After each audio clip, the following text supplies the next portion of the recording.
Mid day డిబేట్కి స్వాగతం. తెలంగాణ విద్యా వ్యవస్థలో సరికొత్త అధ్యాయం మొదలైందా?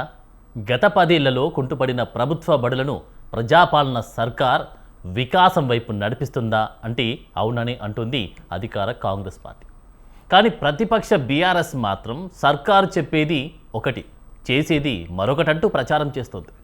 రాష్ట్రంలో ఉన్న 27,000 స్కూళ్లను 4,000కే కుదించే కుట్ర జరుగుతుందని బలంగా ఆరోపిస్తుంది బీఆర్ఎస్ పార్టీ. మరోవైపు ముఖ్యమంత్రి రేవంత్ రెడ్డికి సీనియర్ మంత్రులకు అంతరాలు రోజు రోజుకు పెరుగుతున్నాయనే వార్తలు సెక్రటేరియట్ వర్గాల్లో హాట్ టాపిక్గా మారాయి. అధికారులు సైతం మంత్రుల మాట పక్కన పెట్టి కేవలం సీఎం ఆదేశాలకే, సీఎం చెప్పినటువంటి మాటలకే ప్రాధాన్యత ఇస్తున్నారని గుసగుసలు వినిపిస్తున్నాయి. రాబోయే ఎన్నికల్లో కాంగ్రెస్ అధికారంలోకి వచ్చే అవకాశాలు సన్నగిల్లడంతో సీనియర్ మంత్రులే కానీ సీఎం వర్గంగా విడిపోయి, అంటే ఈ 2 వర్గాలుగా విడిపోయి ఉన్నంతలో లబ్ధి పొందాలనే ధోరణిలో ఉన్నట్లు స్వయంగా ఒక సీనియర్ మంత్రిని వ్యాఖ్యానించడం ఇప్పుడు రాష్ట్ర రాజకీయాల్లో సంచలనం రేపుతుంది. ఇంకోవైపు అంతర్గత విభేదాలతో కాంగ్రెస్ కుదేలైపోయిందని, ప్రస్తుతం ప్రజలు తమ పార్టీ వైపే చూస్తున్నారు అని, కేసీఆర్ని మళ్ళీ సీఎం చేయాలని చూస్తున్నారు అని బీఆర్ఎస్ పార్టీ నేతలు గట్టిగా చెప్తా ఉన్నారు. మరి కాంగ్రెస్ 2 ఏళ్ల పాలనలో జరిగిన అభివృద్ధి ఏంటి?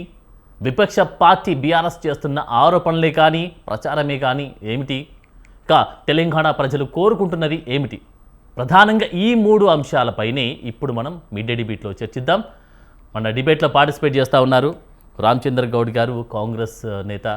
నమస్కారం సార్. రైట్, బీజేపీ నుంచి కూడా రామరెడ్డి గారు మన మిడ్ డే డిబేట్లో పార్టిసిపేట్ చేస్తూ ఉన్నారు. నమస్కారం సార్ రామరెడ్డి గారు. సార్ నా వాయిస్ వినిపిస్తుందా మీకు? Right, okay, right. మనం రామచంద్ర గౌడ్ గారు మీతో మనం స్టార్ట్ చేద్దాం. ఎందుకంటే మీరే అధికారంలో ఉన్నారు కాబట్టి ఖచ్చితంగా వినిపించేటువంటి వాయిస్ అయితే, అంటే అధికారంలో ఎవరున్నా కూడా ప్రతిపక్షం తరపు నుంచి వాయిస్ వస్తుంది. అది కామన్గా అప్పుడు మీరున్నప్పుడైనా వినిపించారు, ఇప్పుడు బీఆర్ఎస్ ఉంది కాబట్టి బీఆర్ఎస్ కూడా వినిపిస్తూ ఉంది వాయిస్. అంటే కుంటుపడతా ఉంది తెలంగాణలో ఉన్నటువంటి పరిపాలన. కాంగ్రెస్ గవర్నమెంట్ వచ్చాక కుంటుపడింది కంప్లీట్గా. ఈ 6 గ్యారంటీల విషయమే కానీ, గవర్నమెంట్ ఇచ్చేటువంటి ప్రతి హామీ కూడా తూచా తప్పకుండా చేస్తుందని నమ్మారు ప్రజలు, అవకాశం ఇచ్చారు.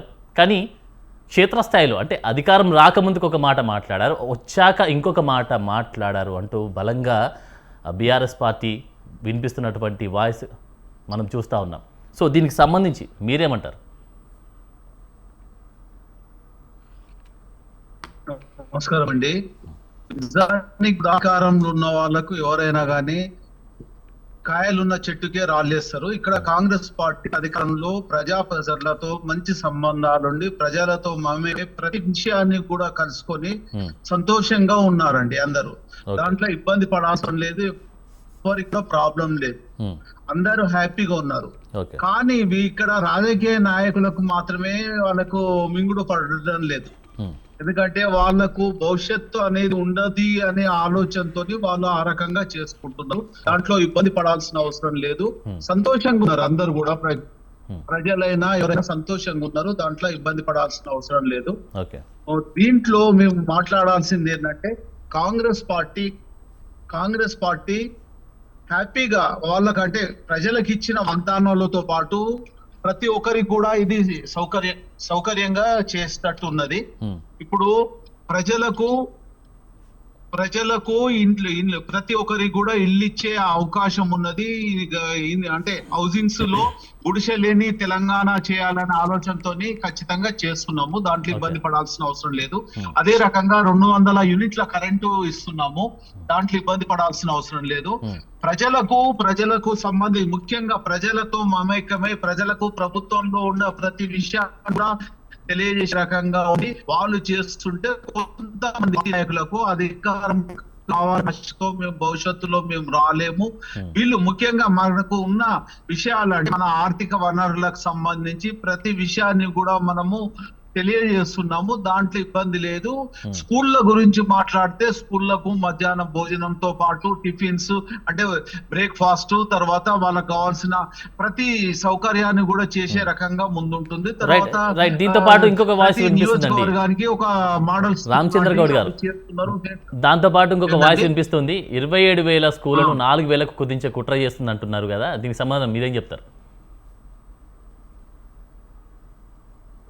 దాంట్లో ఇంకా స్కూళ్లు పెంచడం జరుగుతుంది కానీ తగ్గించే ప్రసక్తి లేదు. దాంతో పాటు ప్రతి నియోజకవర్గానికి కమ్యూనిటీగా సంబంధించి మోడల్ గా డెవలప్మెంట్ చేయడానికి దాన్ని కూడా రూపు చేసి ప్రతి దగ్గర ఇది అవాస్తవమా? 27,000 స్కూళ్లను 4,000కు కుదించడం, 27,000 స్కూళ్లను 4,000కు కుదించడం ఇది అవాస్తవమా? వాళ్ళు ప్రతిపక్షంలో ఉన్నటువంటి బీఆర్ఎస్ ఆరోపిస్తుంది కదా. అవాస్తవం అండి, ఇంపాసిబుల్. అట్లా ఇస్తే అలాంటి కార్యక్రమాలు చేస్తే ప్రజలతోని ఇబ్బంది జరుగుతుంది. మనకు ప్రజలే విరుద్ధంగా ఎలాంటి కార్యక్రమం చేయడం, ముఖ్యంగా దీనికి సంబంధించి విద్యా వ్యవస్థలకు సంబంధించి విద్యా కమిటీ ఉన్నది. ఆ దానికి సంబంధించి వాళ్ళు ఇచ్చిన సూచనల ప్రకారం చేయడం జరుగుతుంది. దాంట్లో మీరు అన్నట్టు ఓన్లీ రూమర్స్ ఒకటి తర్వాత గతంలోనే 9,000 స్కూళ్లు మూతపడ్డాయి. ఆ మూతపడ్డ స్కూళ్ళనే మళ్ళీ రీఓపెన్ చేయడానికి ప్రయత్నాలు జరుగుతుంటాయి. ఎందుకంటే అక్కడ అంటే కొన్ని గ్రామీణ ప్రాంతాలలో అంటే స్ట్రెంత్ లేదు, విద్యార్థులు లేరు అనే ఉద్దేశంలో గతంలో 9,000 బందీ చేయడం జరిగింది. వాస్తవము. దాన్ని మళ్ళీ తెలియజేయడానికి దాన్ని ఇప్పుడు ప్రతి గ్రామ సర్కిల్లో ప్రతి గ్రామంలో నడిబొడ్డుల్లో ఎకరానికి 2 ఎకరాలు 3 ఎకరాలు ప్రభుత్వానికి సంబంధించిన భూమిలో స్కూల్స్ ఉంటాయి. అవి రైట్. రామచంద్ర గౌడ్ గారు, రైట్. మనం ఇప్పుడు రామరెడ్డి గారితో మాట్లాడదాం. రామరెడ్డి గారు, మీరు చెప్పండి. ఒక వాయిస్ అయితే తెలంగాణ ప్రజల్లో నుంచే కానీ తెలంగాణలో ఉన్నటువంటి కొన్ని సిచ్యువేషన్స్ మారుతూ ఉన్నాయి. అందులో ఒకటి ఏంటంటే సెక్రటేరియట్ వర్గాల్లో వినిపిస్తున్నటువంటి ఒక వాయిస్ అయితే మనము వింటా ఉన్నాం ఈ మధ్యకాలంలో. సీఎం రేవంత్ రెడ్డికి అలాగే సీనియర్ మంత్రులకు మధ్య అంతరాలు పెరుగుతున్నాయి అనేటువంటి వాయిస్ కూడా వినిపిస్తూ ఉంది. ఇది వాస్తవమా లేకపోతే ఇది అవాస్తవమా? మీకున్నటువంటి ఇన్ఫర్మేషన్ ఏంటంటారు? ఇది వాస్తవమేనండి. కాంగ్రెస్ పార్టీ నైజమే గ్రూప్ తగాదాలు. ఆ గ్రూపిజమే కాంగ్రెస్ బలము. ఒకప్పుడు బాగా, ఇప్పుడు అదే మేజర్ మైనస్. ఇప్పుడు ఏంటంటే రేవంత్ రెడ్డి మాటకారితనం బాగా ఉండి పరిపాలన నడవట్లేదు. రేవంత్ రెడ్డి మాటకారితనమే పరిపాలన ఏదో నడిపిస్తున్నట్టు చూపిస్తుండు. దాన్ని ఇంకొంచెం వేరే కొన్ని శక్తులను తన కంట్రోల్లో పెట్టుకొని ఏదో ఆహా అంటే ఓహో అన్నట్టు, ఇదిగో పులంటే అదిగో తోక అన్నట్టు వ్యవహారం నడిపిస్తుండు తప్ప అసలు వాళ్ళకు ఒక ప్లానింగే లేదు. 3 కీలక శాఖలు ముఖ్యమంత్రి దగ్గర, శాఖ, విద్యాశాఖ, మున్సిపాలిటీ, ఇంకా కొన్ని ఉన్నాయి. దీంట్లోనే తెలుస్తుంది వీళ్ళకు ప్రజలకు ఒక మంచి విద్య అందించాలి, మంచి పరిపాలన అందించాలి, ఇవి లేదు, ఒక శాంతి భద్రతలు ఇంప్రూవ్ చేయాలి అనే ధోరణే లేదు వీళ్ళకు. 2 మంత్రి పదవులు ఖాళీ ఉంటే 14 మంది పోటీ పడుతున్నారు. ఢిల్లీ చక్కర్లు కూడా కొడుతున్నారు. వీళ్ళు ఎంతసేపు వీళ్ళ పదవులు దోపిడీ ఇదే తప్ప ప్రజాసేవ అనేది కాంగ్రెస్ దృష్టిలో ఉండదు.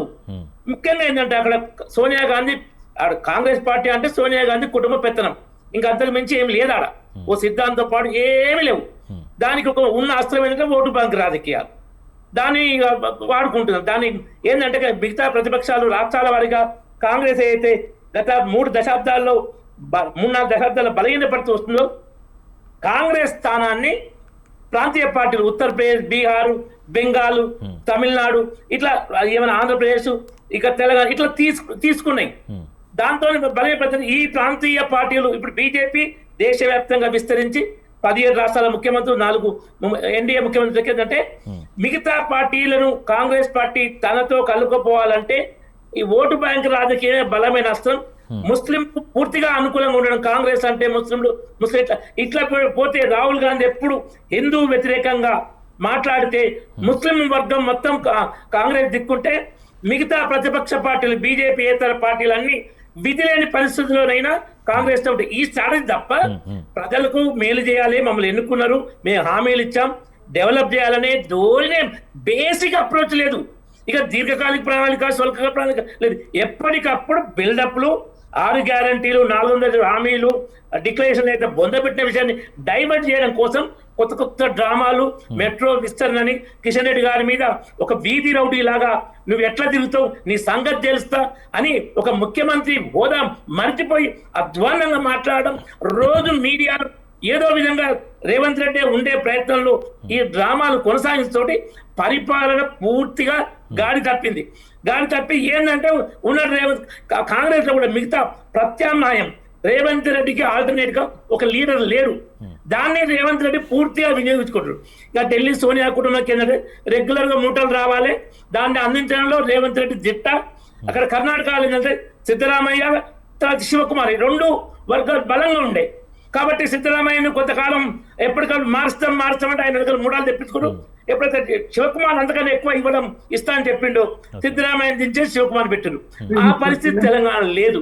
అది రేవంత్ రెడ్డి కలిసి వచ్చింది, మిగతా మంత్రులకు మైనస్ అయింది. ఇంకో విషయం తెలంగాణలో కాంగ్రెస్ పాలనలో విద్యా వ్యవస్థ అధ్వానంగా మారిందని బీఆర్ఎస్ గట్టిగా బలంగా వాయిస్ అయితే వినిపిస్తూ ఉంది. మరి కాంగ్రెస్ ఏమంటుంది, బాగుపడిందని అంటూ కూడా కాంగ్రెస్ చెప్తా ఉంది. మరి ఈ రెండింటిలో బీజేపీ స్టాండ్ ఏంటంటారు? 27 స్కూళ్లను 4000 స్కూళ్ళు చేస్తా అన్నప్పుడే ఆయనకు విద్యా వ్యవస్థ మీద ఎంత గౌరవం ఉంది. టీచర్లకు జీతాలు ఎక్కువ, వాళ్ళు రాజకీయాలు చేసుకోవాలి, తప్పులు ఉండొచ్చు.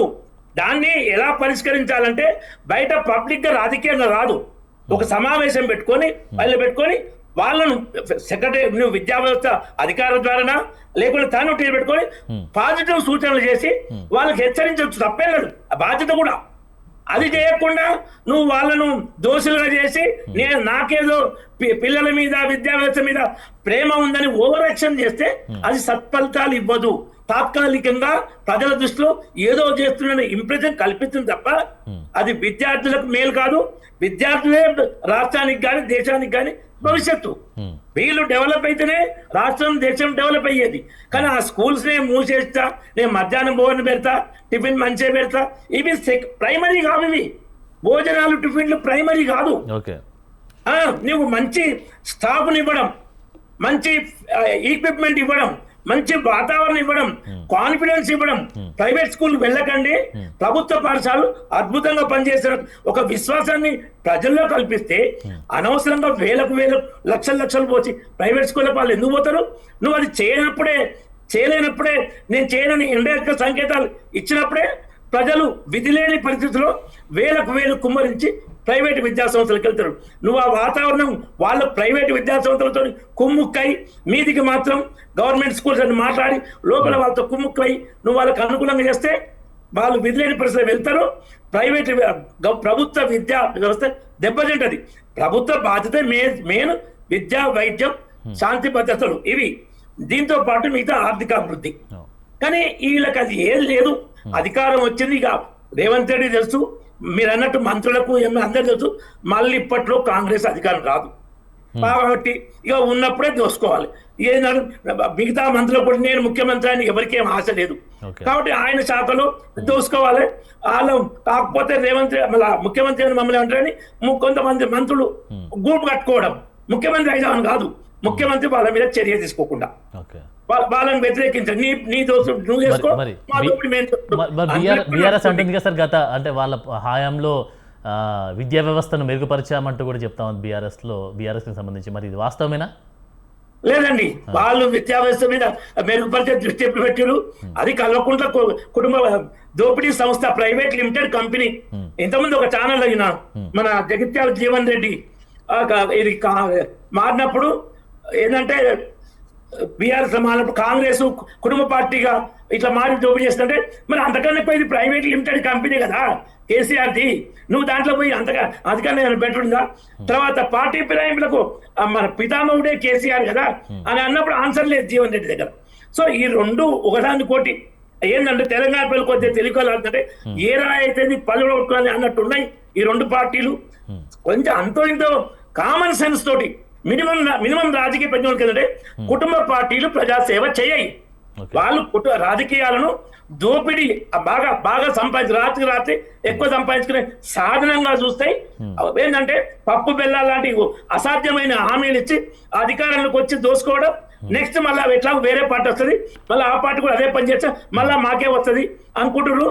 తమిళనాడులో ఒకప్పుడు డిఎంకే ఏడిఎంకే అనుకున్న వాళ్ళే థర్డ్ ఫోర్స్ కు అవకాశం ప్రజలు విసిగెత్తి ఇప్పుడు తెలంగాణలో కూడా లోక్సభ ఎన్నికలు చూసినాం. బీఆర్ఎస్ పరిస్థితి గారి గుడ్డే వచ్చింది. టీచర్స్ గ్రాడ్యుయేట్స్ ఎమ్మెల్సీ ఎలక్షన్ పోటీ చేసే ధైర్యమే చేయలేదు. 37% నుంచి 17% పడిపోయిన ఓట్లు. కాబట్టి బీఆర్ఎస్ కి ఛాన్స్ లేదు. కాంగ్రెస్ మీద వ్యతిరేకత ఉంది. ఇప్పుడు తెలంగాణ రాజకీయాలు ప్రభావితం చేసేది జిహెచ్ఎంసీ ఎన్నికలు ఉన్నాయి, తర్వాత తెలంగాణ అసెంబ్లీ ఎన్నికలు 6 నెలల ముందు కర్ణాటక ఎలక్షన్. ఈ రెండింటితోటి తెలంగాణ రాజకీయాలు ప్రభావితం అవుతాయి.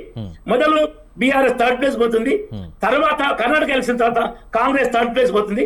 కేటీఆర్ చెప్పిందని అదే, బీజేపీకి బీఆర్ఎస్ కి పోటీ అని. కాంగ్రెస్ కూడా ఇప్పుడు వాళ్ళు కూడా రియలైజ్ ఏంటంటే బీజేపీతోనే కాంగ్రెస్ పోటీ అని. ఈ వాతావరణం రాను బీజేపీకి అనుకూలంగా మారుతుంది. ప్రజలకు ఏంటంటే ఈ రెండు పార్టీలు మంచి విద్యను అందించాయి, మంచి పరిపాలన చేయాయి. దోపిడీ పార్టీలే వీళ్ళేమైనా ఈ రెండు పార్టీల్లో ఏ పార్టీ అధికారం ఉన్నా పెత్తనం ఓవైసీలదే, ఎంఐఎందే.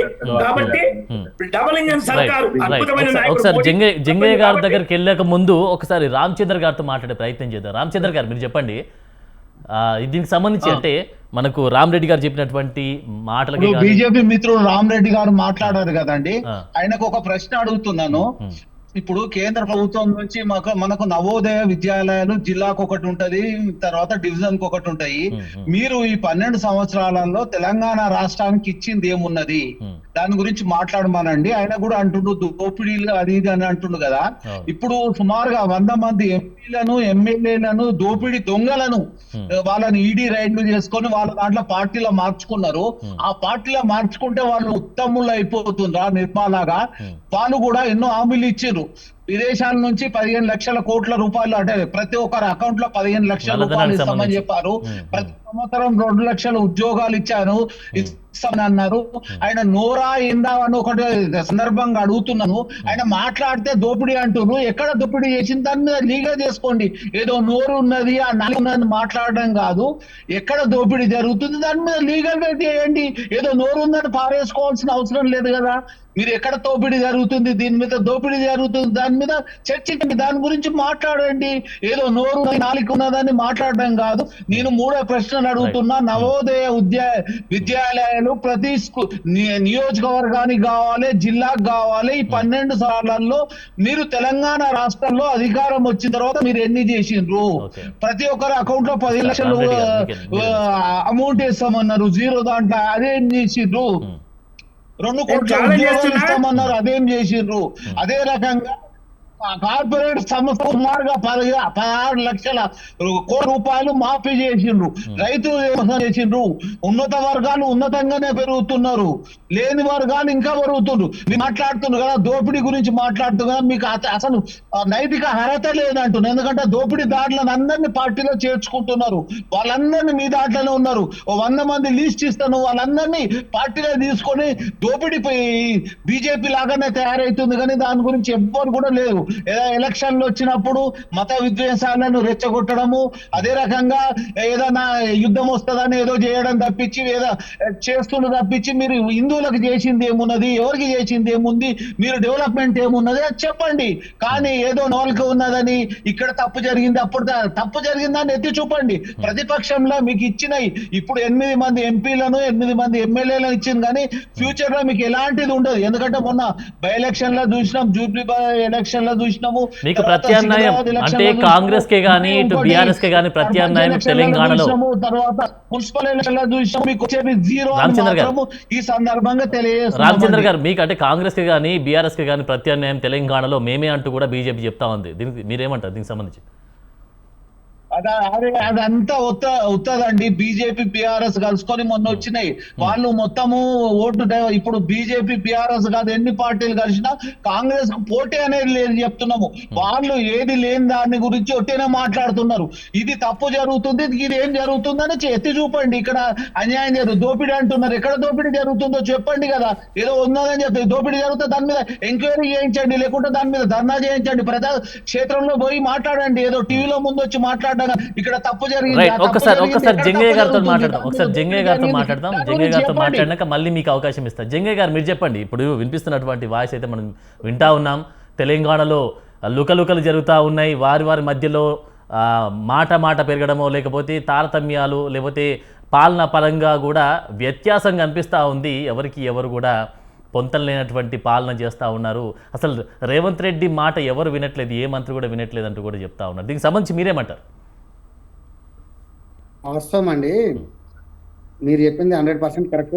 ఉమ్, ఎందుకంటే మనం చూస్తున్నాం డే 1 నుంచి కూడా కాంగ్రెస్ పార్టీలో రేవంత్ రెడ్డి గారు జాయిన్ అయినప్పటి నుంచి జూనియర్స్ సీనియర్స్ అనే ఒక గ్రూప్ గా ఏర్పడినటువంటి సందర్భం మనం చాలా చోట్ల విన్నాము, చూసాం కూడా. ఓకే. వారు అధికారం చేపట్టినప్పటి మరుక్షణం నుంచి కూడా ముఖ్యమంత్రి అయినప్పటి నుంచి ఉమ్, కాకముందు నుంచి కూడా వాళ్ళు కాంగ్రెస్ పార్టీలో జాయిన్ అయినప్పుడు కాకముందు నుంచి కూడా మాకంటే జూనియర్ ఎలా అవుతాడు అని చెప్పేసి ఆ పరిస్థితిలో కూడా రేవంత్ రెడ్డి గారు వారి యొక్క మాటను నిలబెట్టుకొని ఉమ్, ఏదో ఒక రకంగా పదవి మాత్రం సీఎం పదవి తెచ్చుకోగలిగారు.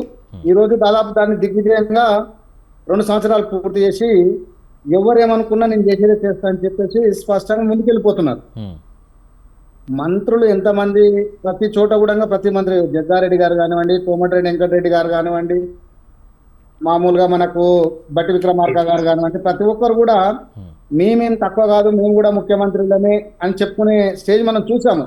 ప్రతి ఒక్క నాయకుడు కూడా నేను ముఖ్యమంత్రి అని చెప్పుకుంటున్నారు, ఉమ్, నాకు మంత్రులని చెప్పట్లేదు ఎక్కడ కూడా.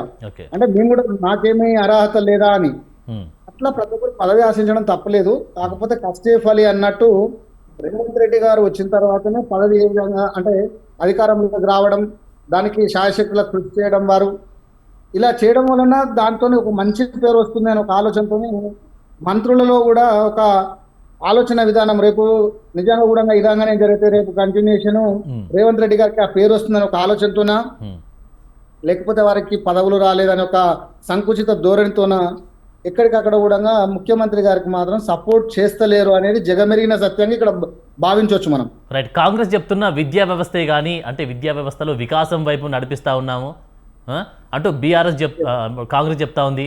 మరొక వైపు బీఆర్ఎస్ ఆరోపిస్తున్నటువంటి స్కూళ్ళ కుదింపు విషయం, ఈ రెండింటి మధ్య ఉన్నటువంటి అంటే క్షేత్రస్థాయిలో ఇది వాస్తవమా కాదా అనేటువంటి సందిగ్ధత కూడా తెలంగాణ ప్రజల్లో ఈ మధ్య నెలకొన్నటువంటి సిచ్యువేషన్ కనిపిస్తా ఉంది. మీరేమంటారు దీనికి సంబంధించి? అండి, ఎవ్వరు అవునన్నా కాదన్నా వాస్తవానికి 2014 ముందు 2014 తర్వాత మనం తీసుకున్నట్లయితే తెలంగాణ ఏర్పడక ముందు ప్రభుత్వ పాఠశాలల పరిస్థితి ఏ విధంగా ఉంది, అప్పుడు ఎన్ని పాఠశాలలు ఉన్నాయి ఏంది అని మనం ఆలోచిస్తే కేసీఆర్ గారు వచ్చిన తర్వాత కొంతవరకు మాత్రం ఖచ్చితంగా గురుకుల పాఠశాలల నియామకం కానివ్వండి, అదేవిధంగా విద్యకి ఇచ్చేటువంటి ప్రాముఖ్యత విషయం తీసుకున్నట్లయితే మైనారిటీ పాఠశాలలు కానీ ఎస్సీ పాఠశాలని ఇట్లా గురుకుల పాఠశాలలు కులాల పరంగా కూడా కొన్నిటిని చేసి ఎక్కడికక్కడ కొంతవరకు ప్రాముఖ్యత ఇచ్చిరు. వాస్తవం అది 4,000 నుంచి 12,000 గురుకుల పాఠశాలలు అనుకుంటా 10 సంవత్సరాల కాల వ్యవధిలో తీసుకున్నటువంటి అంత ఇంపార్టెన్స్ ఇచ్చుకుంటూ పేద ప్రజల వైపు మాత్రం అక్కడ విద్యార్థులని మామూలుగా విదేశాలకు పంపినప్పుడు రియంబర్స్మెంట్ కానివ్వండి, స్కాలర్షిప్లు కానివ్వండి, ఇట్లా కొంతవరకు ప్రాముఖ్యత ఇచ్చారు. దానిని కంటిన్యూ చేయకుండా ఈ రోజు రేవంత్ రెడ్డి గారు ఎక్కడికక్కడ కుదింపు చేస్తూ ప్రైవేట్ పాఠశాలలకు కొంతవరకు న్యాయం చేయడానికి ప్రయత్నం చేస్తురా లేకపోతే కొమ్ము కాస్తురా అని మాత్రం మనం ఇక్కడ చెప్పొచ్చు.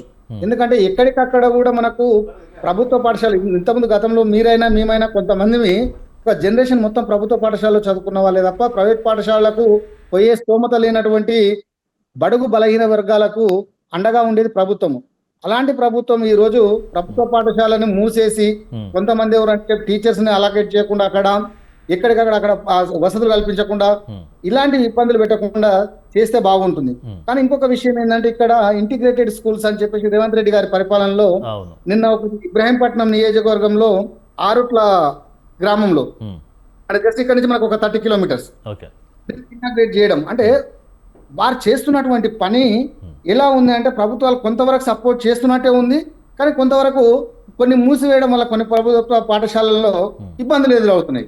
సో ఏదైనా కానీ స్పష్టంగా ఎక్కడికక్కడ కూడా ఉన్నదాంటిని ఉంచుతూ ఇంకా కొంచెం పెంచితే బాగుంటుంది తప్ప ప్రభుత్వ పాఠశాలను తగ్గించినట్లయితే సామాన్యుని చదువుకు మనం అడ్డం కలిగించిన వాళ్ళం అవుతాము. సామాన్యులను ఆదుకునే ప్రభుత్వమే ఈ రోజు నక్కే మూలిగ అంటాం కదా మనము, మూలిగే నక్కపై తాటిపండు పడ్డట్టు ఇలా ప్రైవేట్ పాఠశాలలో ఉన్నటువంటి ఫీజులు కానివ్వండి, వారు ఇస్తున్నటువంటి ఏదైతే ఫీజులు వసూళ్లు చూస్తున్నాం మనం ఆకాశాన్ని అంటుతున్నటువంటి సందర్భము. ఇలాంటి ఫీజులు కట్టుకోలేక ఎంతో మంది కూలీనాలు చేసుకున్నటువంటి చాలా మంది ప్రజలు స్కూళ్ళకు పంపించలేక పనులకు పంపించేటువంటి దౌర్భాగ్య పరిస్థితి ఏర్పడుతుంది. అవునండి.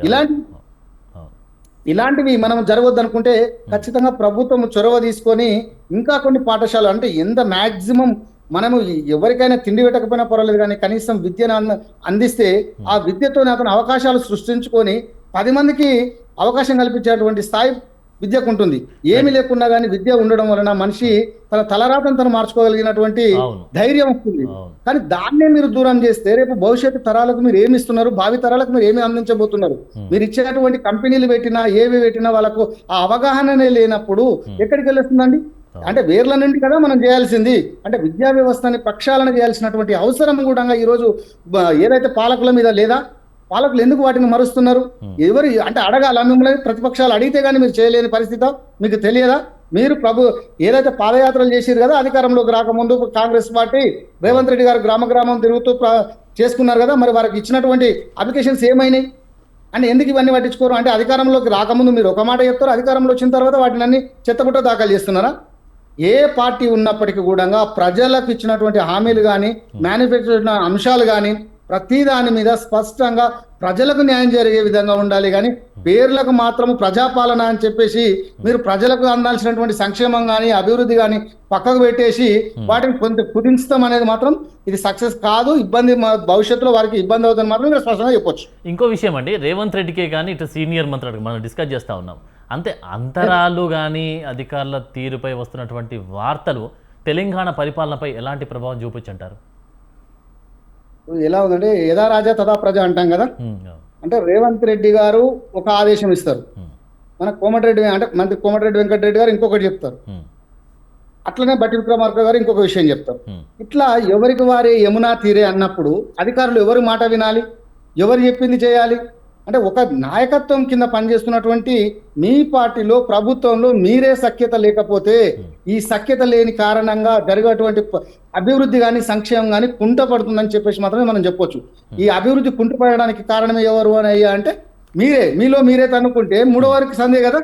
అంటే తనలో తను అనుకున్నప్పుడు మూడో పార్టీకి సందే వస్తుంది కదా, అక్కడ అవకాశం వస్తుంది కదా. అక్కడ బీజేపీ కానీ అదేవిధంగా టీఆర్ఎస్ కానీ బీఆర్ఎస్ కానీ ఇలాంటి ప్రతి పార్టీ కూడా మీలో మిమ్మల్ని విమర్శించినప్పుడు మనం ఏదైతే రాజగోపాల్ రెడ్డి గారిని తీసుకుంటున్నాం, కోమటిరెడ్డి రాజగోపాల్ రెడ్డి గారి వారే కన్నా మాకు బిల్లులు వస్తలేవు, లేకపోతే మాకు అభివృద్ధికి నియోజకవర్గానికి అందుతలేవు అంటే ప్రతిదీ అంటే మనలో మన వాళ్ళే ప్రశ్నించినప్పుడు ప్రతిపక్షాలు ప్రశ్నించే అవసరమే లేకుండా పోతుంది అక్కడ. సో ఎవరైనా కానీ నిజానికి కూడా ముఖ్యమంత్రి గారు కానివ్వండి, లేదంటే వాళ్ళు ఉన్నటువంటి అధికారులు కానివ్వండి, మంత్రులైనా సరే ప్రతి ఒక్కరు కూడా ఇలాంటివి రాకుండా ఏదైనా ఉంటే 4 గోడల మధ్యన మీరు చర్చలు పెట్టుకొని ఆ చర్చలను బయటకు వచ్చి ఏకతాటిపైకి చెప్పగలిగితే బాగుంటుంది. కానీ మీలో మీరు పల్సన్ అవుతున్నటువంటి సందర్భం మనకు స్పష్టంగా అర్థమవుతుంది. కాంగ్రెస్ పాలన అంటే ఒక నైతికత లేకపోవడము, లేకపోతే అక్కడ ఉన్నటువంటి ఒక ఐకమత్య బలం లేకపోవడం. మనం చిన్నప్పుడు చదువుకున్నామా ఐకమత్యమే మహాబలం అని మనం చాలా చెప్పుకున్నాం. కానీ ఈ ఐకమత్య లోపమే ఏర్పడ్డది కదా ఇలా కాంగ్రెస్ పార్టీలో మనం చూసినట్లయితే. ఎక్కడికక్కడ కూడా కీచులాటలు, ఎక్కడికక్కడ ప్రతి ఒక్కరు ఒక ప్రెస్ మీట్ పెట్టి ఒక ఆయన ఇంకొకటి చెప్తారు, ఇంకొకటి శ్రీనివాస్ రెడ్డి గారు ఒకటి చెప్తారు, నెక్స్ట్ మన ముఖ్యమంత్రి గారు ఇంకొకటి చెప్తే ఇంకొక మంత్రి ఇంకొకటి చెప్తారు. అంటే వారిలో వారికి అవగాహన లేక వాళ్ళు మనస్పర్ధలు వచ్చినట్టే కదా అక్కడ. అంటే స్పష్టంగా ప్రజలకు ఏమి ఇస్తున్నారు సందేశము, కలిసి ఉండాల్సింది పోయి మీ మంత్రులు ఇలా ఉన్నప్పుడు కింది వాళ్ళకి ఏ విధంగా అర్థమవుతుంది? అధికారులు ఏం చేయగలుగుతారు? మీ ఆదేశాలు మాత్రమే పాటించగలుగుతారు అధికారులు. కానీ మీరు ఆదేశాలు ఇచ్చేది కూడా ఒక్కొక్కరు ఒక్కొక్క రకంగా మాట్లాడినప్పుడు ఒక సందిగ్ధ వాతావరణం ఏర్పడుతుంది ఇక్కడ. సో దీని వలన అభివృద్ధి కుంటుపడే అవకాశం మాత్రం ఖచ్చితంగా ఉందని మనం చెప్పొచ్చు. అంటే ఎందుకు లోపించిందంటారు? ప్రభుత్వ పెద్దలైనా కానీ ఎవరైనా కానీ కలిసికట్టుగా అందరూ కలిసి తెలంగాణ సంక్షేమం కోసము అభివృద్ధి కోసం పాటుపడితే బాగుంటుందని మాత్రం చెప్పగలుగుతాం. Right, okay right. ఇక అధికార కాంగ్రెస్ పార్టీలో సీఎం వర్సెస్ మంత్రులుగా గ్రూప్ రాజకీయం నడుస్తుందనే అంశాన్ని కూడా ఒక ప్రధాన ప్రతిపక్షంగా బీజేపీ ఎలా చూస్తుంది అనేటువంటి విషయం మనం తెలుసుకుందాం. రామచంద్ర గారు మీరు రామరెడ్డి గారు మీరు చెప్పండి. ప్రధానంగా అయితే అధికార కాంగ్రెస్ పార్టీలో ఉన్నటువంటి సీఎం వర్సెస్ మంత్రులుగా గ్రూప్ రాజకీయం జరుగుతూ ఉన్నటువంటి అంశాన్ని కూడా ప్రధానంగా వినిపిస్తున్నటువంటి వాయిస్ మనం వింటూ ఉన్నాం. సో మరి ఈ గ్రూప్ రాజకీయాల్ని ప్రతిపక్షంగా ఉన్నటువంటి అంటే ప్రధానంగా బీఆర్ఎస్ ఆరోపిస్తూ ఉంది, గ్రూప్ రాజకీయాలు నడుస్తూ ఉన్నాయి అంటూ వాళ్ళకి సందిగ్ధత లేకుండా ఉండేటువంటి సిచ్యువేషన్ నడుస్తూ ఉంది. బట్ వాళ్ళు వినకుండా తెలంగాణ ప్రజలకు ఏం న్యాయం చేస్తారు, ఇచ్చినటువంటి హామీలే కానీ వచ్చేటువంటి సంక్షేమ ఫలాలే కానీ ఏ విధంగా అందిస్తారు అనేటువంటి విషయాన్ని అయితే ప్రస్తావిస్తూ ఉన్నారు. మీరు ఏ విధంగా దీన్ని సమర్థిస్తారు? ఇప్పుడు కాంగ్రెస్ పార్టీ గురించి చెప్పాలంటే బయట వాళ్ళు చెప్పిన దానికన్నా పార్టీలో దశాబ్దాలుగా ఉన్న వాళ్ళు చెప్తేనే కరెక్ట్ విషయం బయటకు వస్తుంది.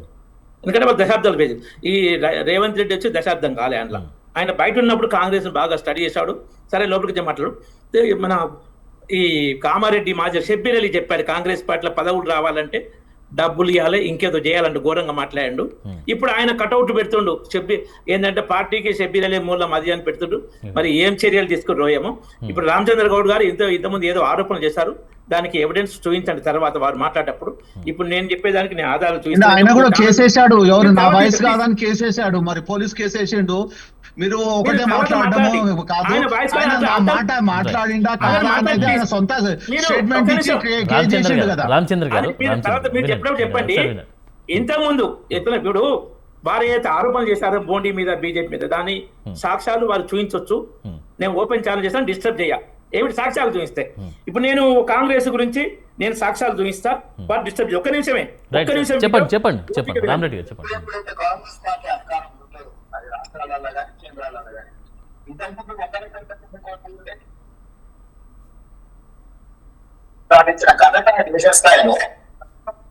తీసుకోండి, ఎక్కడ అధికారం ఉంటే ఆంధ్రప్రదేశ్ తీసుకోండి, లేకపోతే ఎక్కడైనా కాంగ్రెస్ పార్టీ అధికారంలోకి వచ్చిందంటే మీరు మహారాష్ట్ర తీసుకోండి, ఆదర్శ కుటుంబం కానీ ఇక్కడ రాజశేఖర రెడ్డి గారు తీసుకోండి, రాష్ట్రాల్లో అక్కడున్న పరిస్థితులు తీసుకోండి, ఢిల్లీలో నీలా దీక్షకు తీసుకోండి, ప్యాస్టేజ్ గా Sonia Gandhi Robert Vadra 2G scam, లేకపోతే కామన్వెల్త్ కుంభకోణాలు కానీ, లేకపోతే ఆదర్శ స్కామ్ కానీ, లేకపోతే బొగ్గు కుంభకోణం కానీ, అంటే తరచు చూస్తే అందులో కాంగ్రెస్ పార్టీ నిష్ణాత అంటే 130 సంవత్సరాల అనుభవాన్ని మొత్తం రంగరించి అవినీతి ఏ రకమైన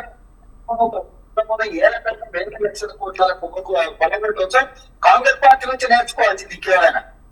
అయితే ఈ సందర్భంగా 10 సంవత్సరాల అధికారంలో ఉన్న తర్వాత నేనమన్నా అవినీతి వ్యతిరేకంగా రాహుల్ గాంధీ మాట్లాడుతున్నాను. ఇది చాలా ఆశ్చర్యకరం. ఇప్పుడు నేను రేవంత్ రెడ్డి మాట్లాడిందే చూపించిన, వారేమైనా తర్వాత చూపించవచ్చు. ఇప్పుడు ఏంటంటే వాళ్ళు ఒక దీర్ఘకాలిక ప్రణాళిక మంత్రుల కొట్లాట విషయం. ఒక ఇది సమ్మక్క సారక్క జాతర టైంలో ఏర్పాట్ల టెండరు దేవాదాయ శాఖ ధర్మాదాయ శాఖ మంత్రి కొండా సురేఖ ఎవరికో ఇస్తుంటే ఆమె వద్దని చెప్పి శాఖనే మార్పించి పొంగులేటి శ్రీనివాసరెడ్డి శాఖకు మార్చుకునేళ్ళు. దాని మీద పెద్ద ఘర్షణ కూడా జరిగింది. కొండా సురేఖ బిడ్డ వీళ్ళ పాలన ఎలా ఉందో చెప్పింది. అదంతా మనం చూసినాం. మంత్రుల కొట్లాడు తర్వాత కోమటిరెడ్డి రాజగోపాల్ రెడ్డి నాకు మంత్రి పదవి ఇస్తావా లేకుంటే నేనే ముఖ్యమంత్రి అంటాడు. సో ఎట్లా ఒక్కొక్కరు ఎట్లా కాంగ్రెస్ లో గ్రూపిజం ముడతగాలంటే అట్లానే ఉంటాయి. ఆ కాంగ్రెస్ పార్టీ అంతా ఈ కర్ణాటకలో 3 ఏళ్ళు చూసినా. ఇప్పుడు మొన్న ఎమ్మెల్యేలు ర్యాలీ తీసిన మంత్రి పదవుల కోసం కర్ణాటకలో, ఇప్పుడు ఢిల్లీ బాట పట్టిరు. లీడర్షిప్ లోపం అంటారా? దీనికి సంబంధించి లీడర్షిప్ లోపం అంటారా? లీడర్షిప్ లోపం అంటారా? పార్టీకి సిద్ధాంతం లేదు. జాతీయ స్థాయిలో సీనియర్ నాయకులను సోనియా గాంధీ బయటికి పంపించింది. చాలా మంది జమ్మూ కాశ్మీర్లో వాళ్ళు ఉండే వీళ్ళందరూ ఏంటంటే ఇక ఈ రాహుల్ గాంధీలో పార్టీ నాయకత్వంలో పార్టీ పెరగదు, భవిష్యత్తు లేదు. కపిల్ సిబ్బల్ కూడా సమాజ్వాదీ పార్టీకి వెళ్ళిపోయింది. అక్కడ వెళ్ళిపోయినరు, ఇక ఎవరు ఎదురు తిరిగేటోళ్ళు లేరు. ఇక్కడ రాష్ట్రాలు మాత్రం 2-3 గ్రూపులు మెయింటైన్ చేస్తుంది సోనియా గాంధీ కుటుంబం. ఎందుకంటే ఒకరిదే మైనస్ వస్తే ఇంకో గ్రూప్ ని ఎంకరేజ్ చేయొచ్చు. ఏ గ్రూప్ ఎక్కువ డబ్బులు ఇస్తే ఆ గ్రూప్ కి అధికారం చెప్పొచ్చు. అది వాళ్ళు ఏంటంటే కాంగ్రెస్ పార్టీ అంటే సోనియా గాంధీ హ్యాండ్ బ్యాగ్, ఆమె పైసలు తీసుకొని పెట్టి హ్యాండ్ బ్యాగ్ లా తగలేదు. సిద్ధాంతం లేదు దానికి కాబట్టి అలా అట్లానే ఉంటది. కాంగ్రెస్ పార్టీ నుంచి మనం మంచి ఆశించడమే మన తప్పు. ఇంకో విషయం సార్, రాష్ట్రంలో ఇంకో విషయం రామరెడ్డి గారు, ఇంకో విషయం రాష్ట్రంలో విద్యా ప్రమాణాలు పెంచే విషయంలో కేంద్రం ఇచ్చేటువంటి నిధుల వినియోగంపై తెలంగాణ ప్రభుత్వం సరిగా స్పందిస్తుందంటారా? తెలంగాణ ప్రభుత్వం కానీ అంతకుముందు బీఆర్ఎస్ ప్రభుత్వం కానీ ఏంటంటే కేంద్ర ప్రభుత్వం మేము ఇది ఇస్తాం అప్లై చేయండి అంటే అప్లై చేయరు, లోపభూయిష్టంగా చేస్తారు. ఎగ్జాంపుల్ ఇంతకుముందు ఎన్నోసార్లు చెప్పినా మళ్ళీ ఒక్కరు చెప్తా. మెడికల్ కాలేజీలు పెడుతున్నాము దేశవ్యాప్తంగా. ఏ జిల్లాలో మెడికల్ కాలేజీలు లేవో ప్రైవేట్ కానీ గవర్నమెంట్ కానీ మంచి స్టాండర్డ్ మెడికల్ కాలేజ్ ఉంటే ఇంకోటి అవసరం లేదు. ఇప్పుడు ప్రస్తుతం ఆ జిల్లాల పేరు మీద మీరు అప్లై చేయండి మేము ఇస్తామంటే ప్రతిమా మెడికల్ కాలేజ్ ఉన్న కరీంనగర్ జిల్లా, మమతా మెడికల్ కాలేజ్ ఖమ్మం జిల్లా అప్లై చేసారు కేసీఆర్ ప్రభుత్వం. ఎందుకంటే కేంద్రం ఇవ్వద్దు, కేంద్రాన్ని బదనాం చేయాలి, మేము మెడికల్ కాలేజ్ పెట్టాలి, అందులో కమిషన్లు దొప్పాలి. ఇది సేమ్ రేవంత్ రెడ్డి ప్రభుత్వము వచ్చి 2.5 సంవత్సరాలైనా ఇండ్ల గురించి అప్లై చేయరు. 2015 తర్వాత ప్రధానమంత్రి ఆవాస యోజన కింద ఇండ్లు అప్లై జరగలే. అప్పుడు ఇచ్చిన 2 లక్షల ఇండ్లే అప్పుడు కేసీఆర్ ఎన్ని ఇచ్చిండో, ఇప్పుడు అందుకే రేవంత్ రెడ్డి వేరే డబ్బులు పెట్టి ఏమి ఇచ్చిండో, అది అందులో భాగమా సపరేటా ఏం ప్రజలకు అర్థం కాదు. ఎప్పటికప్పుడు డ్రామాలు. అప్పుడు కేసీఆర్ బాగా చెప్తుండే, అల్లుడు వస్తే అత్తేడ వండుకోవాలి, మేకనేడ కట్టేయాలి, బర్రెనేడ కట్టేయాలని. తర్వాత అవన్నీ పోయినాయి, బొంద పెట్టినవి. ఇప్పుడు రేవంత్ రెడ్డి కూడా వాళ్ళు ఏమైంది అంటే బొగ్గు సింగరేణిలో 40 లక్షల టన్నుల బొగ్గు మాయమైంది. 1600 కోట్ల బొగ్గు మాయమైందంటే దాని మీద ఆరోపణలు వచ్చినాయి. కేంద్ర బొగ్గు శాఖ మంత్రి గారు లేఖ కూడా రాశారు. ఆన్లైన్ లో బొగ్గు స్టాక్ పెట్టడం బంద్ చేసింది సింగరేణి సంస్థ. కాబట్టి అందులో ఏముంది అనేది బయట పెడతలేరు. ఇప్పుడు వర్షాలు తక్కువ పడుతున్నాయి, కానీ వర్షాలు పడితే బొగ్గు తవ్వకం ఓపెన్ కాస్ట్ మైనింగ్ ఆగిపోద్ది. అప్పుడు నిల్వ ఉండే తాగే పనికి వస్తుంది. ఆ విషయం ఏది బయట చెప్పరు. దాన్ని డైవర్ట్ చేయడం కోసం కొత్త టాపిక్ తీసుకొస్తారు. ఈ గారడి మాటలతో రేవంత్ రెడ్డి మాటల ప్రభుత్వం నడుస్తుంది, చేతుల ప్రభుత్వం నడుస్తలేదు. ఎంతకాలం ప్రజలు ఇట్లా భవ్య పెట్టిపోతారు. మా మీద ఆరోపణలు నోటితో కాదు, ఎవిడెన్స్. మా మేనిఫెస్టోలో ఏమన్నాయి ఛాలెంజ్ చేస్తున్నా, చూపించండి. మోడీ గారు చెప్పి ఏదైనా చెప్పండి. ఇంకోటి, ఈ మన పెద్దల కంపెనీల లోన్లు మాఫీ అంటారు. RBI policy PV Narasimha Rao prime minister, Manmohan Singh finance minister అప్పుడు నరసింహం కమిటీ రిపోర్ట్ తో వచ్చిందంటే కాలం దాటిపోయిన అప్పులు బ్యాంక్ అకౌంట్ లో ఉండకూడదు, దాన్ని రైట్ ఆఫ్ చేయాలి. వైవర్ కాదు, రుణమాఫీ కాదు. ఆ అకౌంట్లకి తీసేసి కంటింజెంట్ అకౌంట్స్ అంటే నేను బ్యాంకులో 30 ఏళ్ళు పనిచేస్తా, ఆ అకౌంట్ లో పెట్టి కోర్టు కేసుల ఆక్షన్ల అవి చేస్తూ వసూలు చేయాలి. అది కంపల్సరీ ఆర్బీఐ నామ్. దాని ప్రకారం కాంగ్రెస్ గవర్నమెంట్ చేసింది, మోడీ ప్రభుత్వం చేసింది.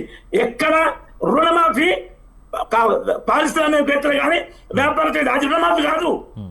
టైం దాటిపోయిన లోన్లను ఆ అకౌంట్లకు వెళ్ళి వేరే అకౌంట్ కంటిన్యూస్ అకౌంట్ ట్రాన్స్ఫర్ చేసి కోర్టు కేసులు మిగతా వ్యవస్థ వసూలు చేయడం. 9 లక్షల కోట్లు కాంగ్రెస్ ప్రభుత్వం చేసిన బ్యాంక్ లోన్లను 9 లక్షల కోట్లు మోడీ ప్రభుత్వం వసూలు చేసింది. లగడపాటి రాజగోపాల్ కాంగ్రెస్ ఎంపీగా ఉండగా 21,000 కోట్ల లోను కేవలం 1,000 కోట్ల ప్రైమరీ కొలాటరల్స్ తీసుకొని 45,000 కోట్లు ముంచిండు. ఏం మీడియాలో కూడా రాదు. అదే 7,000 కోట్లది ఆయన ఉండ కదా, ఆయన విజయమాలి వస్తే 14,000 కోట్లు వసూలు చేసిన మోడీ ప్రభుత్వం. ఈయన ఏంటంటే 1% ఆర్డర్ పెట్టుకొని ఆయన కుటుంబ సభలు పెట్టి 45,000 కోట్లు ముంచిండు. కాంగ్రెస్ మాజీ ఎంపీ వీళ్ళు ఉల్టా బీజేపీ చేస్తారు. అసలు మరి మీరు ఏమనుకుంటారండి ఇక్కడ సంబంధించి, ఇక్కడ పరిపాలనకు సంబంధించి 2 ఏళ్ల పాలనలో విఫల పాలనగా బీజేపీ భావిస్తుందా, లేకపోతే మీ దృష్టిలో ఈ 2 ఏళ్లలో జరిగినటువంటి అభివృద్ధి ఏముంది అనుకుంటున్నారు? 2 విషయాలు. ఒకటి దోపిడీ పాలన, బయటికి దోపిడీ పాలన వివరాలు పూర్తిగా. 2 వైఫల్యాల పాలన. అసలు మా కీలక శాఖలు మంత్రులే లేరు, పాలసీ లేదు. మోడీ ప్రభుత్వం విద్యా విధానం తెచ్చింది 2020 నూతన విద్యా విధానం. వీళ్ళకి అది ఏదీ లేదు. ఈ నవోదయ స్కూల్స్ ఇస్తుంటే జగిత్యాలలో ఆంధ్ర భూమి తగ్గిస్తే ఆయన భూమి చేసిన జగిత్యాల ఎమ్మెల్యే దాని మీద ఎంపీ ధర్మం పర్యటనకి ఆయన క్లాసు. వీళ్ళు అప్లై చేయరు. ఇంతకుముందు కూడా ఏదైతే ట్రైబల్ యూనివర్సిటీ ఇస్తామంటే ఫారెస్ట్ ల్యాండ్ కేటాయించిన కేసీఆర్, ఆ ఫారెస్ట్ ల్యాండ్ పెట్టకూడదు అంటే మొదలు మహబాద్ జిల్లాను, తర్వాత పుట్టిన జిల్లాకి మనస ఇచ్చినాం. రైల్వే కోచ్ ఫ్యాక్టరీ ఇస్తామంటే దేవాదాయ భూమి ఇచ్చిండ్రు కాజ్పేట దగ్గర. దేవాదాయ భూములు ఎట్లా పెడతామంటే శాఖ భూమి అంటే మళ్ళీ మార్చారు. ఇట్లా డిలేడ్ కుట్రపూర్తిగా చేసి మోడీ మీద వైఫల్యం చేస్తున్నారు. అది తప్పు. మోడీ కిషన్ రెడ్డి గారు 12 ఏళ్లలో 13 లక్షల కోట్లు తెలంగాణకి ఇచ్చినాం. నేను ఎక్కడికైనా వస్తా, నేను అన్ని చెప్తా, ఛాలెంజ్ చేస్తున్నా, ఎవరు వస్తున్నారు అన్నండు. వాళ్ళు నిజంగానే బీజేపీ చేయాలనుకుంటే కిషన్ రెడ్డి గారు ఛాలెంజ్ స్వీకరించి వారితో వెళ్ళి మాట్లాడాలి. ఏ ఛానల్ కానీ ఏ ప్లాట్ఫామ్ కానీ బీజేపీ కిషన్ రెడ్డి గారు అడిగి. రైట్. రామచంద్ర గౌడ్ గారు మీరు చెప్పండి, మీ పాలన దోపిడీ పాలన, విధ్వంసకర పాలన అంటూ కూడా విమర్శలు వస్తున్నాయి. దీనికి మీరు ఇచ్చే సమాధానం ఏంటి?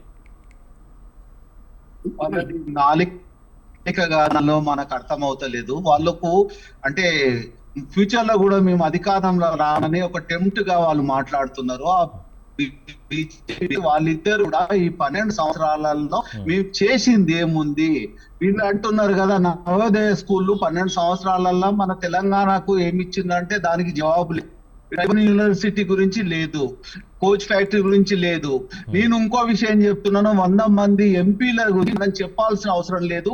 వాళ్ళ మీద ఇండి రైడ్లే వాళ్ళు దోషులుగా ఉన్న వాళ్ళే ఇప్పుడు ఉన్న మంత్రులు, అంటే ముఖ్యమంత్రి అనుకోండి, ఎవరు అస్సాం ముఖ్యమంత్రి అనుకోండి, తర్వాత ఇప్పుడు వెస్ట్ బెంగాల్ ఆయన ముఖ్యమంత్రి కూడా ఒక నేరస్తుగా ఉన్న కాంగ్రెస్ పార్టీ తీసుకొని అట్లా పుణ్యాత్ములు అయిపోయారు. అది వాళ్ళ చరిత్ర.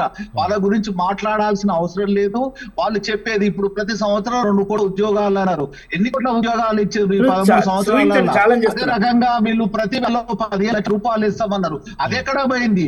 వాళ్ళు డైవర్షన్ చేసుకోవడానికి, ఏదో చెప్పుకోవడానికి, కళ్ళబొల్లి మాటలు మాట్లాడుకోవడానికి, వాళ్ళు వీలుగా అలసినందుకు వాళ్ళకి మాట్లాడుకోవడానికి ఏది లేదు.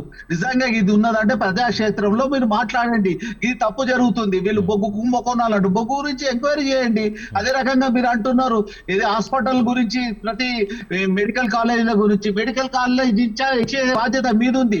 స్టేట్ ఏ రకంగా ఉందో సెంట్రల్ కూడా 50% ఉంటది. 50% అంటే నువ్వు అంటే మీరు యూటిలైజ్ చేసుకోలేదు అంటున్నారు కదా, యూటిలైజ్ చేసుకోవట్లేదు, అప్లై చేయట్లేదు, యూటిలైజ్ చేయట్లేదు. రామచంద్ర గౌడ్ గారు, గూట్లో రాయి డిఎల్ఏను ఏట్లో రాయి తీసుకోవడానికి, రామచంద్ర గౌడ్ గారు, వాళ్ళ తప్పులను కప్పిపుచ్చుకోవడానికి చేసే ప్రయత్నం తప్పించి వాళ్ళకి ఏం లేదు.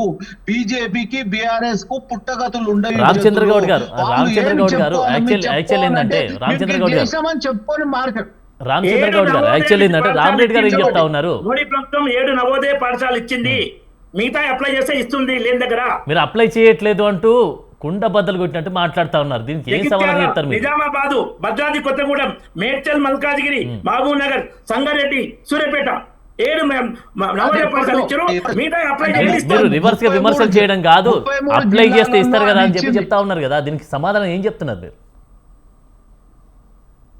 అప్లై చేసే ఉంటదండి, అది దాంట్లో ఏమి ఇబ్బంది ఉండదు. వీళ్ళు కావాలని కొద్ది సాకులు మనకు మాట్లాడడానికి ఏముంది? ఇప్పుడు 33 జిల్లాలలో 7 జిల్లాలలో వచ్చింది. ఈ రోజు కాదు, అది వచ్చింది 20-25 సంవత్సరాల ముందు వచ్చింది. 12 సంవత్సరాలలో వచ్చింది. ఇప్పుడు 10 సంవత్సరాల కింద 25 సంవత్సరాలకు సంబంధించింది.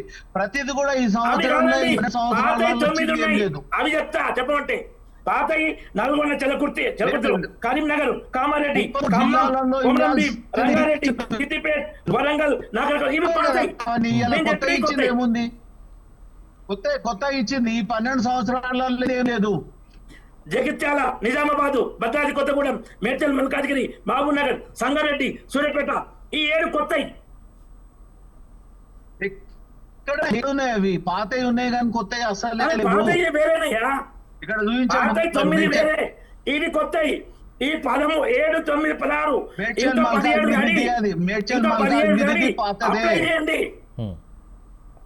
రైట్. ఇంకో విషయం గురించి కూడా మనం మాట్లాడాల్సి వస్తుంది. అంటే ఒక సీనియర్ మంత్రియే ఒక వ్యాఖ్య చేసినటువంటి ఆ వ్యాఖ్య ఇప్పుడు తెలంగాణలో ఒక హాట్ టాపిక్గా మారినటువంటి సిచ్యువేషన్ మనం చూస్తూ ఉన్నాం.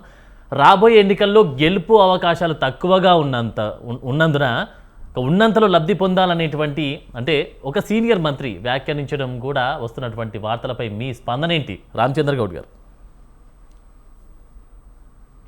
లేదండి, వాళ్ళు ఏ సీనియర్ మంత్రి మాట్లాడినా ఏది మాట్లాడినా వాళ్ళ పర్సనల్ గా మాట్లాడినా ఏది మాట్లాడినా ఎవరు మాట్లాడితే చెప్పండి ఒకటి.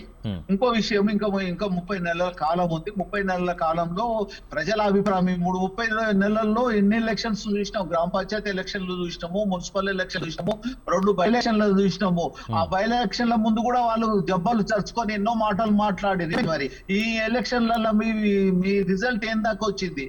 ఇప్పుడు మున్సిపల్ ఎలక్షన్లు జరగలేదా? ప్రతి గ్రామీణ స్థాయిలో గ్రామ పంచాయతీ ఎలక్షన్లు జరగలేదా? అదే రకంగా నీకు 2 బై ఎలక్షన్స్ జరిగినాయి కదా. సికింద్రాబాద్ బై ఎలక్షన్ జరిగింది, జూబ్లీహిల్స్ బై ఎలక్షన్ జరిగింది. మీ విలువ, మీ స్టేజ్ ఎక్కడ ఉంది? అప్పుడు మీ రోజు 30 నెలల్లో ఇది ఉంది, ఇంకో 30 గ్రామీణ స్థాయిలో అయిపోయింది, పట్టణ స్థాయిలో అయిపోయింది. ఇప్పుడు మాత్రం గ్రేటర్ హైదరాబాద్ లో ఉంది. దానికోసానికి అటు పవన్ కళ్యాణ్ దువ్వుతున్నారు, ఇటు చంద్రబాబు నాయుడు దువ్వుతున్నారు. ఇక్కడ ఏమన్నా అంటే పొత్తుంటది అంటారు, ఒక దాంట్లో పొత్తుండదు అంటారు. వాళ్ళు ఏమైనా చేసుకొని ఏ రకంగా చేసుకున్నా గానీ ఇది ఎన్నికల లబ్ధి పొందడానికి వాళ్ళు మాట్లాడుకునే కుయుక్తులు తప్పించి ఎన్నికల ముందే వాళ్ళు వస్తున్నారు. మీరు ప్రజలకు సంబంధించి మేము పాదయాత్రలు చేస్తాము, బస్సు యాత్రలు చేస్తాము, కారయాత్రలు చేస్తాం అంటున్నారు. ఎక్కడ చేస్తున్నారు? ప్రజలకు నష్టం జరుగుతుందంటే బిఆర్ఎస్ నాయకుడు మాట్లాడుతున్నారు, మేమేమన్నా ధర్నాలు చేయాలనుకుంటే వాళ్ళు నలుగురు వస్తలేరండి, మనమే కార్యకర్తలం పోయి చేయాల్సిందో వచ్చిందని మనం ఎన్నో రకాలుగా చూస్తున్నాము. అదే రకంగా బీజేపీ వాళ్ళు కూడా చేస్తున్నారు. ఏం చేస్తున్నారు వాళ్ళు? వాళ్లకు వచ్చే ఫండ్ను ఎవరన్నా కార్పొరేటర్ ఇచ్చిన ఫండ్లతోనే ఎంజాయ్ చేస్తున్నారు. పబ్లిక్ కు సంబంధించిన కార్యక్రమాలు మీకు హక్కు ఉన్నది. ప్రజల కేంద్ర ప్రభుత్వ నిధుల ద్వారా ఎన్నో కార్యక్రమాలు చేయాల్సిన అవసరం ఉంది. మీరేం చేస్తున్నారు? రైతు కోసా బీజేపీ భరోసా యాత్ర బీజేపీ రాష్ట్రాలకేమో ఒక రకంగా మాట్లాడకండి. ఫస్ట్ మీరు మాట్లాడకండి, మీరు మాట్లాడినాక మాట్లాడండి. ఎక్కడ చేస్తున్నావు చెప్పుకోండి, చెప్పండి.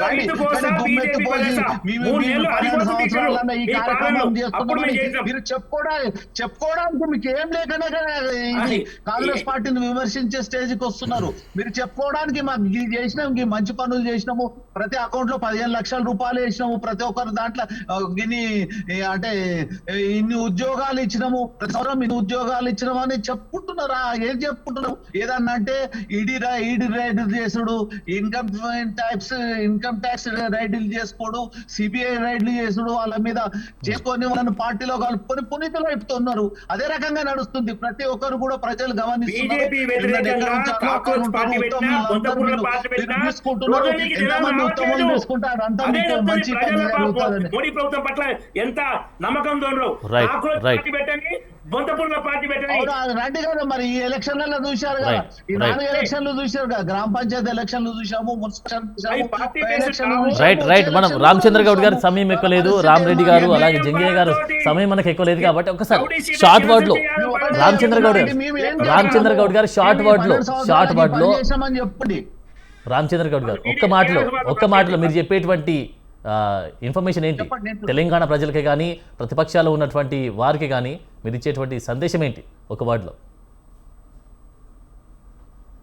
ఒకటండి, కాంగ్రెస్ ప్రభుత్వం ప్రజా ప్రభుత్వం, ప్రజలతో మమేకమై ప్రజలకు సంబంధించి 100 రోజుల కార్యక్రమం చేసి ప్రజలలోకి వెళ్ళినాము. భవిష్యత్తులో కూడా ప్రజలతోనే ఉంటాము. ప్రజల కష్ట నష్టాలను బాధలను పంచుకొని వాళ్ళకి సంబంధించి ఒక కార్యక్రమంలో ఇచ్చిన మాటతో పాటు ఇన్ని మాటలు కూడా అంటే కార్యక్రమాలు చేయడం జరుగుతుంది.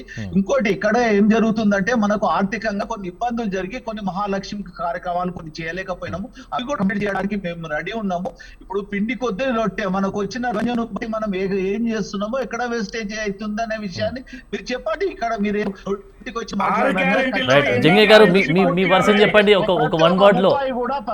జంగయ్య గారు మీరు చెప్పండి, ఒక్క నిమిషం. రామరెడ్డి గారు, రామచంద్ర గారు ఒక్క నిమిషం. జంగయ్య గారు వర్డ్స్ మనం విందాం. జంగయ్య గారు మీరు చెప్పండి ఫైనల్ గా. ఏదేమైనా అండి, ప్రజలకు ఇచ్చినటువంటి మేనిఫెస్టో పెట్టిన అంశాలు కానీ ప్రజలకు ఇచ్చిన మాట నిలబెట్టుకుంటే ప్రజాక్షేత్రంలో భవిష్యత్తు పార్టీ ఏ పార్టీకైనా ఉంటుంది. కానీ మీరు ఈ రోజు అది ఇచ్చిన మాట నిలబెట్టుకోలేని పరిస్థితి ఉంటే ఏ పార్టీ అయినా ప్రజలు తిరస్కరించేటువంటి అవకాశం మాత్రం ఖచ్చితంగా ఉంటుంది. అధికారంలోకి రావాలని తహతహలాడుతున్న బీఆర్ఎస్ పార్టీ కానీ బీజేపీ పార్టీ కానీ అధికారాన్ని నిలబెట్టుకోవాలి ఇంకా 10 సంవత్సరాలు అనుకుంటున్నటువంటి కాంగ్రెస్ పార్టీ అయినా కానీ ప్రజాక్షేత్రంలో ప్రజలకు అందుబాటులో ఉంటూ వాళ్ళకి ఇచ్చినటువంటి ఏదైతే మేనిఫెస్టో పెట్టిన అంశాలు కానీ లేదా వాళ్ళకి ఇచ్చినటువంటి అవకాశాలు, ఉద్యోగాలు కానివ్వండి, వారికి ఇచ్చినటువంటి మాట ప్రతిదీ కూడా మీరు పెట్టిన ఏ ఆప్షన్స్ ఇచ్చిరో వాటి అన్నిటిని కూడా ఫుల్ఫిల్ చేసిన రోజు ఖచ్చితంగా మీరు మాట నిలబెట్టుకున్న వాళ్ళు అవుతారు. రేపు మీ మీద నమ్మకం ఏర్పడుతుంది. కానీ మాట నిలబెట్టుకోలేని నాయకులు రేపు భవిష్యత్తులో కనుమరుగయ్యే ఛాన్స్ మాత్రం ఖచ్చితంగా కనపడుతుందని మనం స్పష్టంగా చెప్పొచ్చు. రైట్. ఇది ఇవాళ మీడియా డిబేట్లో పార్టిసిపేట్ చేసినటువంటి పల్లె రామచంద్ర గౌడ్ గారికి, అలాగే రామరెడ్డి గారికి, అలాగే జంగయ్య గారికి ధన్యవాదాలండి. ధన్యవాదాలు మీడియా డిబేట్ పార్టిసిపేట్ చేసినందుకు. ఇది ఇవాళ మీడియా డిబేట్ అంశం. మరొక అంశంతో మళ్ళీ కలుద్దాం. నమస్కారం.